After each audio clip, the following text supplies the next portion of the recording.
बुद्ध के सामने एक आदमी बैठा था और बैठा बैठा अपना पैर का अंगूठा हिला रहा था। बुद्ध ने पूछा कि मेरे भाई ये क्या कर रहे हो? बीच वचन तोड़कर बोल रहे थे, प्रवचन तोड़कर बीच में कहा कि क्या कर रहे हो, यह अंगूठा क्यों हिलता है? वो आदमी थोड़ा घबरा गया और जैसे बुद्ध ने पूछा अंगूठा रुक गया, क्योंकि वो हिलता था बेहोशी में, होश आ गया। कोई काम तो था नहीं अंगूठा हिलाने का। उस आदमी ने कहा कि आप भी खूब हैं, आप अपना प्रवचन दें, मेरे अंगूठे से क्या लेना देना, और इतना महत्व क्या अंगूठे का? बुद्ध ने कहा कि अगर तुम्हें यही पता नहीं कि तुम्हारा अंगूठा हिल रहा है, क्यों हिल रहा है, तो मैं बेकार ही प्रवचन दे रहा हूं, तुम समझोगे क्या? खाक। जिसमें इतनी भी बुद्धि नहीं कि बिना कारण अंगूठा ना हिलाए, वो क्या समझेगा? और फिर तुमने रोका क्यों? जब तक तुम साफ साफ ना बताओगे मैं आगे ना बढ़ूंगा। मेरे कहते ही अंगूठा रुका क्यों? उस आदमी ने कहा आप भी खूब है, मुझे पता ही नहीं था कि अंगूठा हिल रहा है, आपने कहा तभी मुझे पता चला। बुद्ध ने कहा ये भी खूब रही, तुम्हारा अंगूठा हम बताएं तब तुम्हें पता चले। इतनी मूर्छा में जियोगे और फिर रोगे कि जीवन में कुछ मिल नहीं रहा है, अपने ही हाथों से खोओगे और तुम्हें पता भी ना चलेगा कि तुमने कैसे खो दिया है। और फिर भी आदमी अपने को होश में समझता है, जागा हुआ समझता है। तुम भी जरा गौर से देखना, 1000 अंगूठे हिल रहे हैं तुम्हारे, अकारण हिल रहे हैं। जैसे जैसे तुम समझोगे वैसे वैसे अंगूठे हिलने बंद हो जाएंगे। धीरे धीरे एक शांत ऊर्जा घनीभूत होगी, तुम एक बादल हो जाओगे वर्षा के, जो भरा हुआ है, जो बरसने को तत्पर है।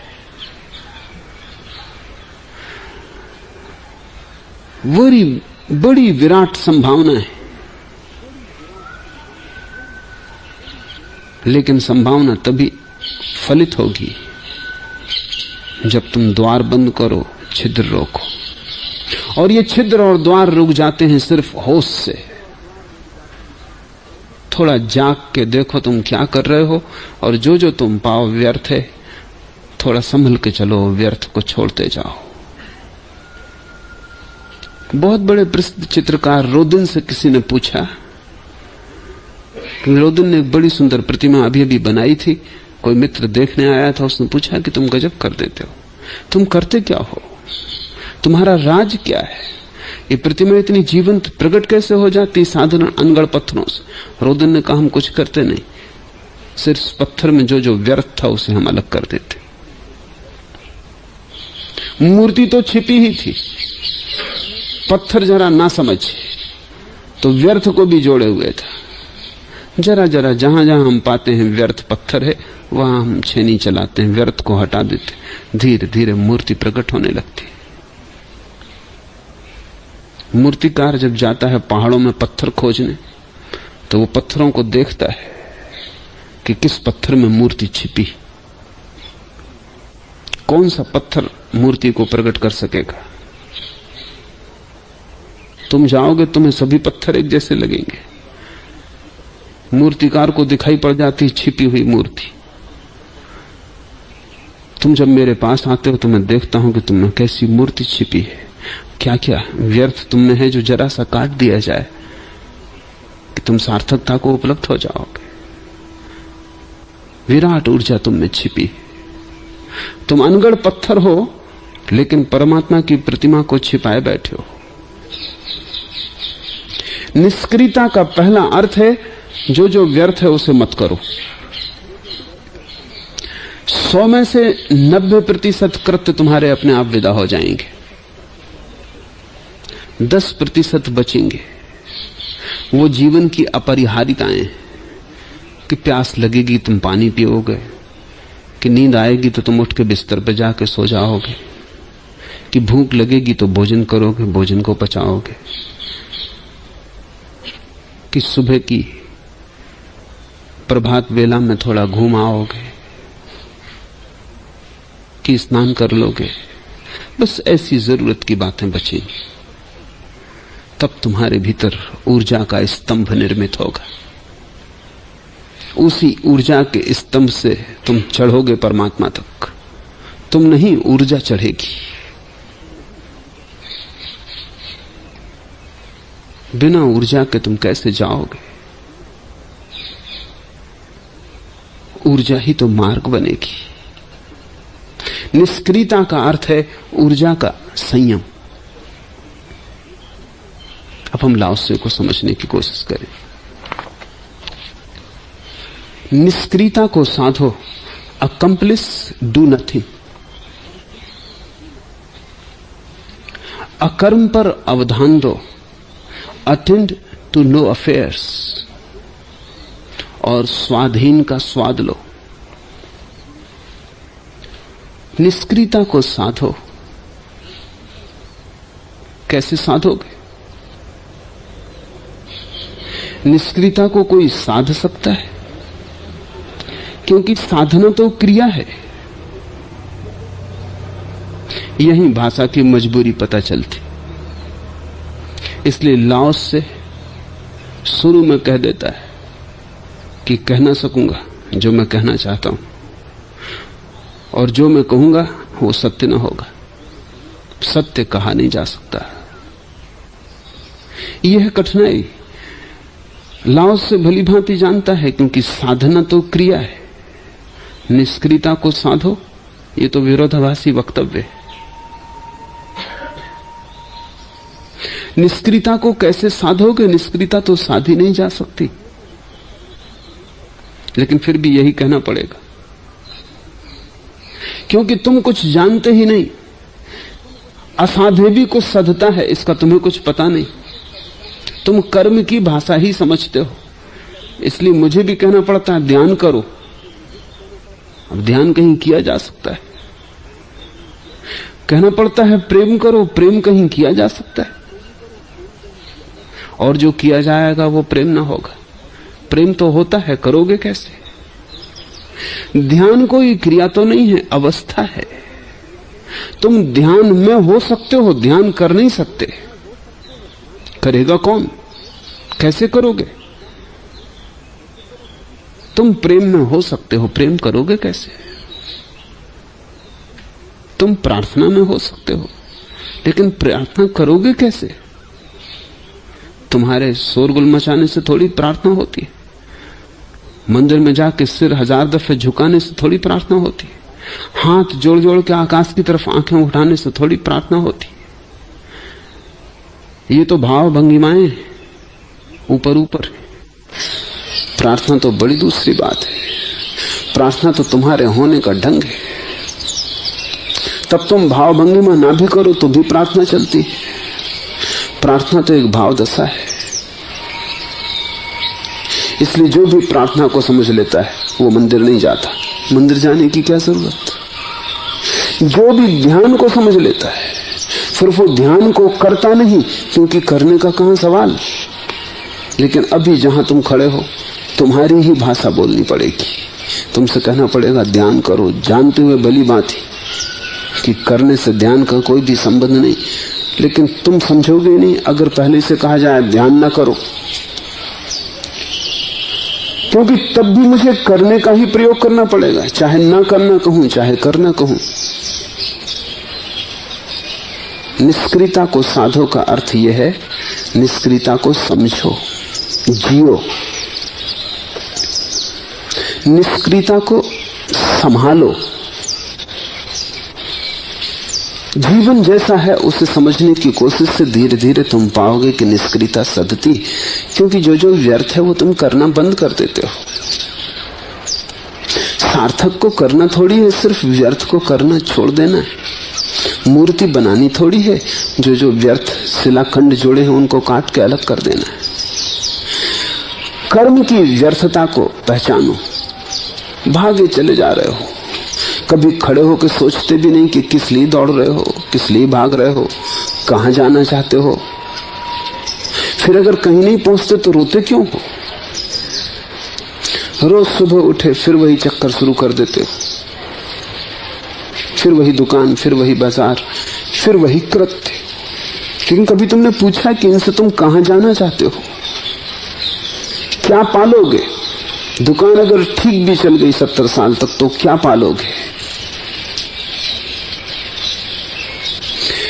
कर्म को ठीक से जो देखता है, सजग होकर समझता है, अपने एक एक कृत्य को पहचानता है, एक एक कृत्य को चारों तरफ से निरीक्षण करता है, देखता है कि इसे करना जरूरी है, सोचता है, विमर्श करता है, होश का प्रकाश कृत्य पर डालता है, इसे करूं, इतनी बार किया, करके क्या पाया,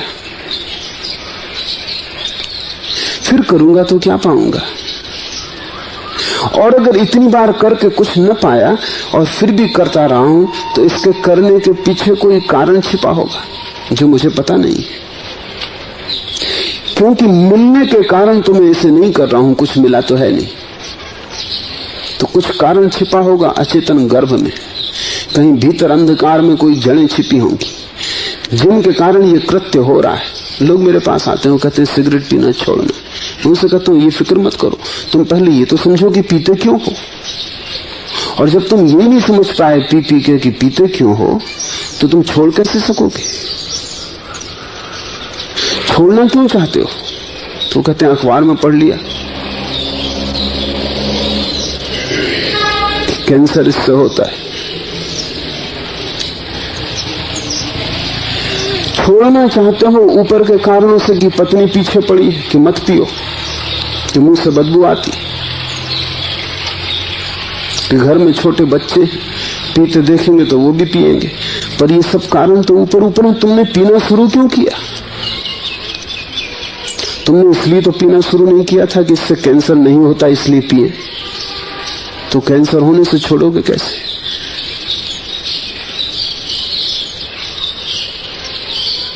अमेरिका के पार्लियामेंट ने कानून पास किया कि हर सिगरेट के पैकेट पर लिखा होना चाहिए कि स्वास्थ्य के लिए घातक है। लिख दिया गया, अमेरिका में बिकने वाली हर सिगरेट के पैकेट पर लिखा हुआ है कि स्वास्थ्य के लिए घातक है। कोई बिक्री में फर्क नहीं, क्योंकि लोग इसे स्वास्थ्य के लिए पी ही नहीं रहे थे।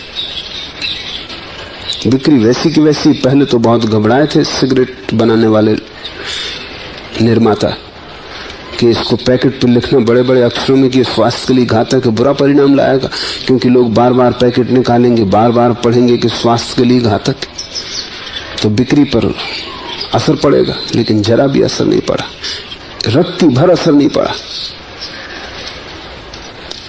बराबर बिक्री वैसी चल रही। एक आध दफे लोगों ने पढ़ लिया होगा, अब वो पढ़ते भी नहीं होंगे, वो धूमिल हो गया, बार बार पढ़ने से भूल ही गए। स्वास्थ्य के लिए तो किसी ने सिगरेट पीनी अगर शुरू की होती तो स्वास्थ्य के लिए घातक है ये जान के वो बंद कर देता।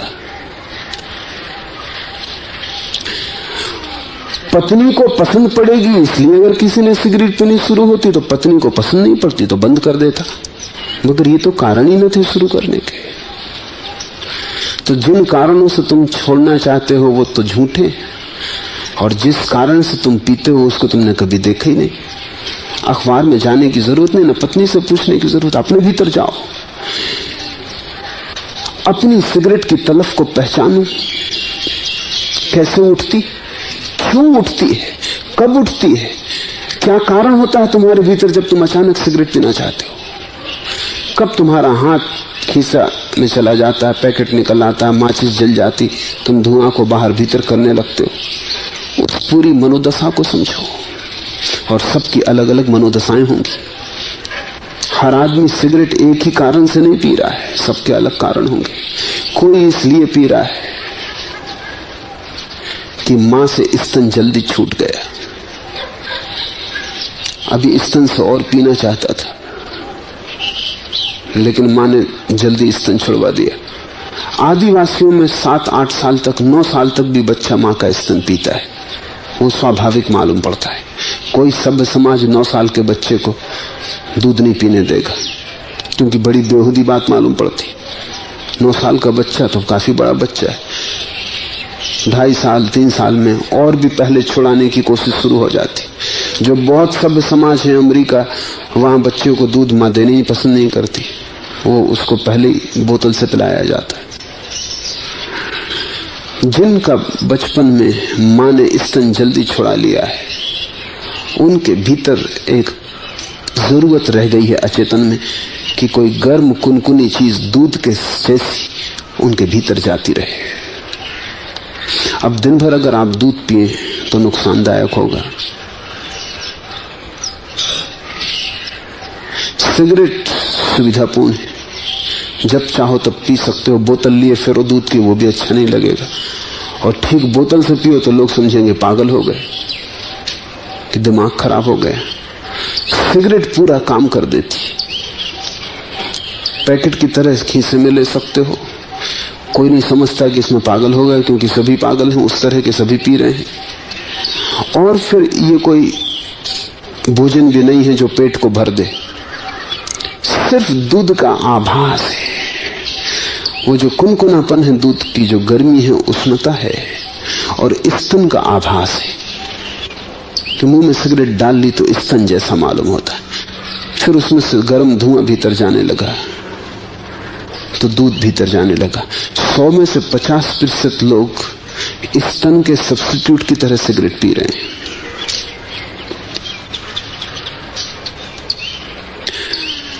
मनुष्य जाति पागल मालूम होती है स्त्री के स्तनों के लिए।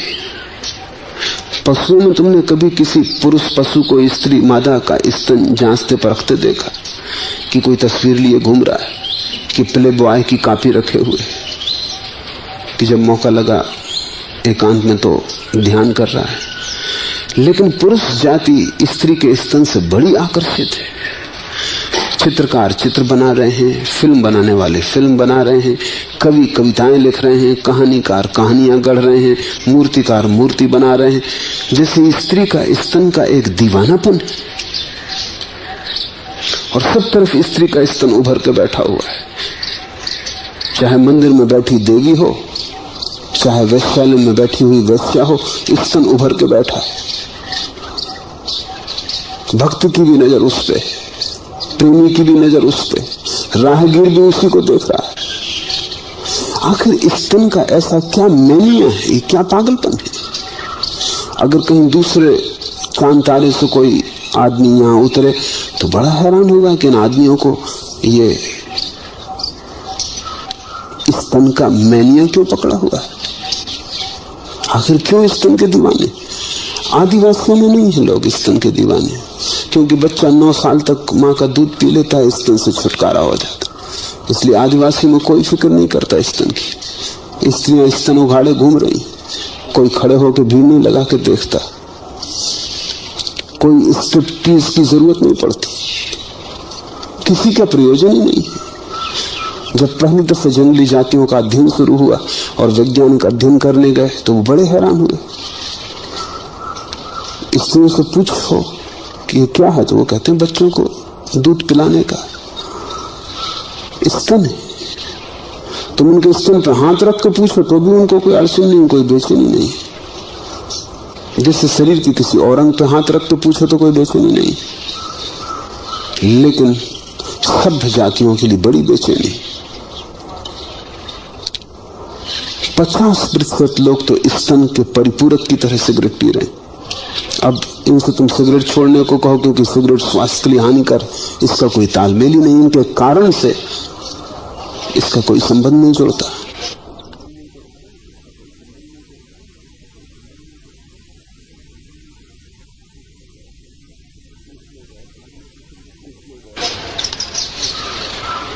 कुछ लोग और कारणों से सिगरेट पी रहे हैं। छोटे बच्चे शुरू करते हैं सिगरेट क्योंकि सिगरेट बड़े होने का प्रतीक है। बड़े लोग पी रहे हैं सिगरेट, अकड़ के चल रहे हैं। जब आदमी सिगरेट पीता तब उसकी अकड़ देखो, जैसे कोई महान कार्य कर रहा है। उसकी भावभंगिमा देखो, जिस ढंग से वो निकाल के सिगरेट को बजाता है अपनी डब्बी पर। फिर उसका चेहरा देखो, कैसी गरिमा आ जाती। अचानक उसके चारों तरफ एक आभा मंडल आ जाता। फिर वो सिगरेट को मुंह में दबाता है। उसका पूरा क्रियाकांड देखो। फिर वो माचिस या लाइटर निकालता है, फिर किस ढंग से और किस शान से सिगरेट को जलाता है, फिर किस शान से वो धुएं को बाहर भीतर करता है। अचानक वो कोई दिन नहीं रहा। छोटे छोटे बच्चे देख रहे हैं, उनको लगता है कि सिगरेट जो है सिंबॉलिक, ये प्रतीकात्मक है बड़े होने का, शक्तिशाली होने का, क्योंकि सिर्फ बड़े ही पीते हैं, छोटों को कोई पीने नहीं देता। लोग कहते हैं तुम अभी बहुत छोटे हो, बड़े हो जाओ फिर पीना। सब तरफ निषेध है। तो छोटे बच्चे इसलिए पीना शुरू कर देते हैं कि ये बड़प्पन का इसमें भाव है। कुछ लोग इसलिए पी रहे हैं कि उनके भीतर हीनता की ग्रंथि छिपी है अभी भी। तो जब भी उनको हीनता लगती तभी वो सिगरेट पी के अपनी हीनता को छिपा लेते, बड़े हो जाते, सस्ते में बड़े हो जाते। एक सिगरेट पीने से इतना बड़प्पन मिलता है, क्या हर्ज है। कुछ लोग इसलिए सिगरेट पी रहे हैं कि उनको खाली रहना बहुत मुश्किल है, कोई व्यस्तता चाहिए, नहीं तो उनको घबराहट होने लगती। तुम जैसे अकेले रहो दिन भर घर के भीतर तो बेचैन होने लगोगे कि जाओ क्लब कि मंदिर कि कहीं सत्संग करो कि कुछ करो, खाली बैठे हो। मन खाली नहीं रहना चाहता, क्योंकि मन खाली रहा कि मिटा। मन को व्यस्तता चाहिए, ऑक्यूपेशन चाहिए। अगर कुछ भी ना करने को हो तो कम से कम सिगरेट पी सकते हो हर हालत में। सिगरेट संगी साथी है, सस्ता संगी साथी है, खीसे में लेके चल सकते हो, पोर्टेबल। अकेले भी बैठे हो कमरे में, कोई कहीं क्लब घर जाने की जरूरत नहीं, बस सिगरेट निकालो, जलाओ, चैन आ गया, ऑक्यूपेशन आ गया, काम शुरू हो गया। सिगरेट एक तरह की व्यस्तता है कुछ लोगों के लिए। और जब तक, और इस तरह के और कारण है, हर आदमी को अपना कारण खोजना पड़े। और जब अपना कारण खोज ले कोई आदमी तो मुक्त होना इतना आसान है जितनी और कोई चीज नहीं। लेकिन उधार कारणों से कोई मुक्त नहीं हो सकता, दूसरों के बताने से कोई मुक्त नहीं हो सकता। और छोटी छोटी चीज भी काफी जटिल है, क्योंकि तुम्हारी पूरी आत्मकथा उसमें छिपी है। निष्क्रियता को साधने का अर्थ होगा कि तुम कर्म को देखो, तुम जो भी कर रहे हो उसको देखो, पहचानो, उतरो कर्म की गहनता में, क्यों कर रहे हो। और जल्दी से दूसरों के उत्तर मत मान लेना, वही तुम्हारी भूल है। बताने वाले हर जगह तैयार खड़े हैं कि हम बता देते हैं क्यों कर रहे हो, लेकिन हर व्यक्ति इतना पृथक और भिन्न है कि कोई भी सामान्य फार्मूला काम नहीं करता। तुम अपने ही कारण कर रहे हो। तुम्हारी आत्मकथा बस तुम्हारी, जैसे तुम्हारे अंगूठे का निशान बस तुम्हारा है, वैसी तुम्हारी आत्मकथा तुम्हारी, किसी दूसरे की नहीं। और तुम जब अपने कृत्यों में, अपने निजी कृत्यों में, अपने निजी होश से उतरोगे, तभी तुम समझ पाओगे उनकी व्यर्थता। और एक बार व्यर्थता दिख जाए तो जिस कृत्य में व्यर्थता दिख जाती है वो गिर जाता है, उसे ढोने का उपाय ही नहीं है।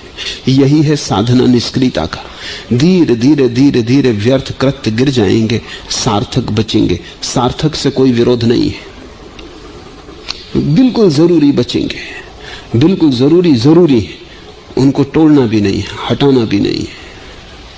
सिर्फ अकारण समाप्त हो जाए, तुम शुद्ध हो जाओगे, तुम निष्कलुष हो जाओगे, तुम्हारी ऊर्जा संग्रहित होने लगेगी। यही है निष्क्रियता को साधना। कर्मों को देखना, उनकी व्यर्थता को पहचानना, उनकी व्यर्थता की पहचान से उनका गिरना फलित हो जाता है।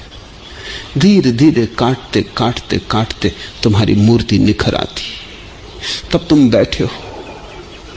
और तुम तब बैठ के भी आनंदित होते हो, सिगरेट की जरूरत नहीं, क्योंकि तुमने अब खाली होने का रस पहचान लिया। अब तुम्हें व्यस्तता की कोई जरूरत नहीं, तुम अकेले में भी प्रसन्न होते हो। कोई आ जाए तो भी प्रसन्न, कोई ना आए तो भी प्रसन्न। अब तुम्हारी प्रसन्नता किसी पर निर्भर नहीं है। कोई आता है तो तुम अपनी प्रसन्नता बांट देते हो, कोई नहीं आता तो तुम अपनी प्रसन्नता में मस्त रहते हो। तुम्हारी मौज अब तुम्हारे भीतर से आती है, अब किसी के द्वारा नहीं है कि क्लब जाओ, कि मित्रों से मिलो, कि नाच घर जाओ, यहां भागो वहां भागो। अब कहीं भागने की कोई जरूरत नहीं। तुमने अपने जीवन का मंदिर खोज लिया, वो तुम्हारे भीतर है। निष्क्रिय जैसे जैसे तुम होते हो, भीतर का मंदिर उठने लगता है, उसका शिखर ऊपर और ऊपर और ऊपर जाने लगता है। मुसलमानों ने मस्जिदों के पास जो मीनारें बनाई हैं, वो उस ऊपर जाते हुए शिखर के प्रतीक है। जिस जैसे कोई भीतर शांत होने लगता है, वैसे वैसे शिखर आकाश की तरफ उठने लगते हैं। उस ऊपर उठते शिखर के साथ तुम्हारे जीवन की पूरी ऊर्जा नए अर्थ ग्रहण कर लेती, नए आयाम, नया रंग, रंगों के नए नए भेद, नया संगीत, संगीत की नई नई भाव भंगिमाएं, एक नए ही काव्य का उदय हो जाता है। जिन्होंने निष्क्रियता जानी उन्होंने सब जाना, और जो कर्म के ही जाल में दौड़ते दौड़ते नष्ट हो गए, वो बिना कुछ जाने मर गए। अकर्म पर अवधान दो, अटेंड टू नो अफेयर्स। और जब तुम्हारी निष्क्रियता सध जाए, क्योंकि पहले तो निष्क्रियता साधो, जब सध जाए तो ये जो निष्क्रियता की स्थिति है, इस पर ध्यान दो। पहले कर्म पर ध्यान दो ताकि व्यर्थ कर्म कट जाए, निष्क्रियता बचे। अब निष्क्रियता पर ध्यान दो, क्योंकि निष्क्रियता पर अगर तुमने ध्यान दिया तो तुम पाओगे कर्म पर ध्यान देने से कर्ता मिट जाता है,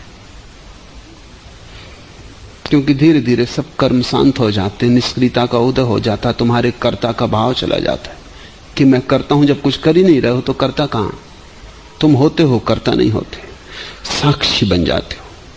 फिर निष्क्रियता पर ध्यान दो तो तुम साक्षी भी न रह जाओगे, बस तुम बचोगे, कहने को कुछ भी न रहेगा कि तुम कौन हो, कर्ता की साक्षी।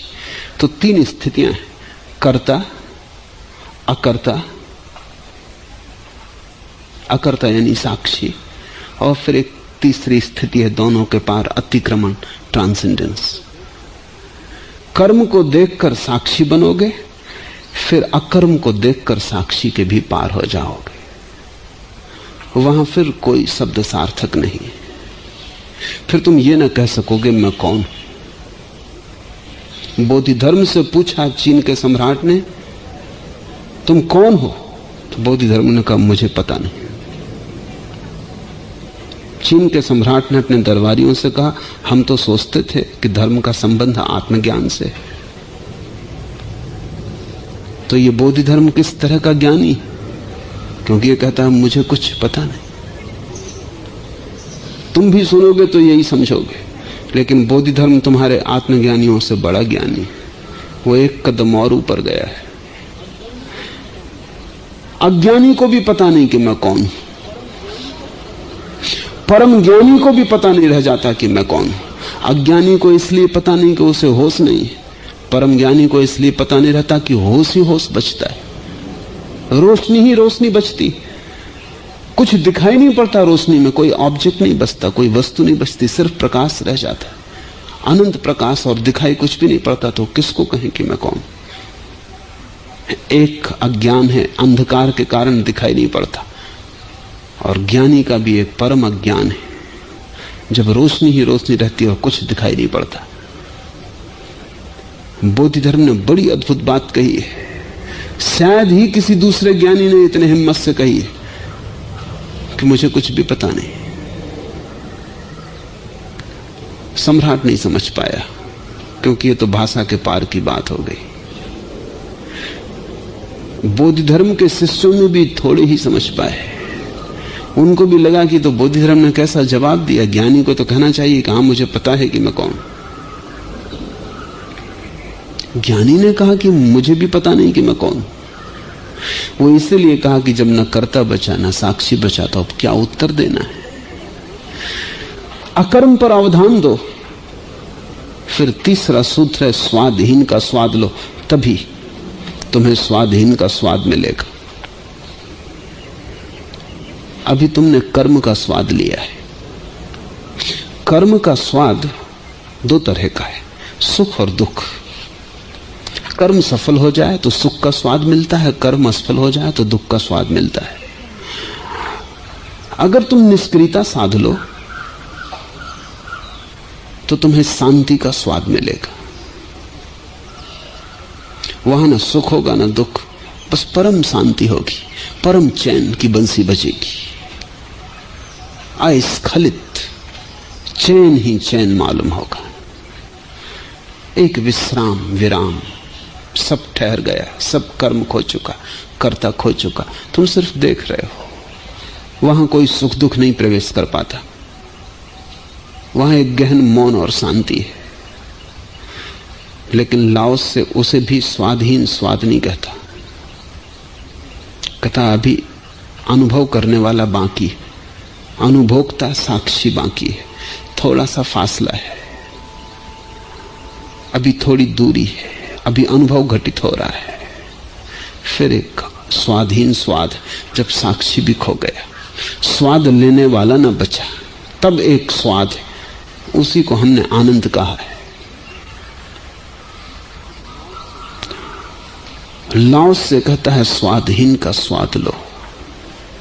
ये तीन सूत्र बड़े कीमती। निष्क्रियता को साधो, अकर्म पर अवधान दो, स्वाधीन का स्वाद लो।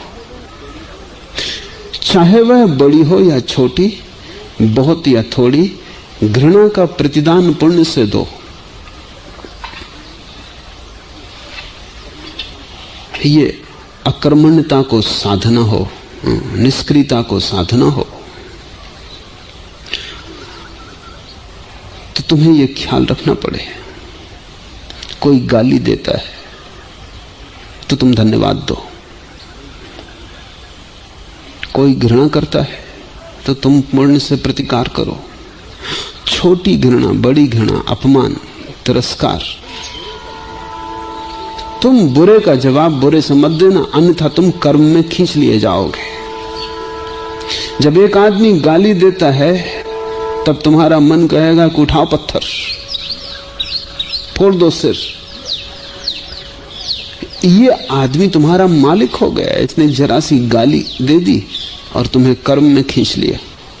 और अगर ऐसे तुम कर्म में खींचते रहे दूसरे लोगों के द्वारा, तो तुम कब निष्क्रियता को उपलब्ध होगे, कैसे उपलब्ध होगे? तो तुम ये मत समझना कि ज्ञानियों ने इसलिए कहा है कि दूसरे तुम्हें गाली दें तो भी तुम उन्हें आशीर्वाद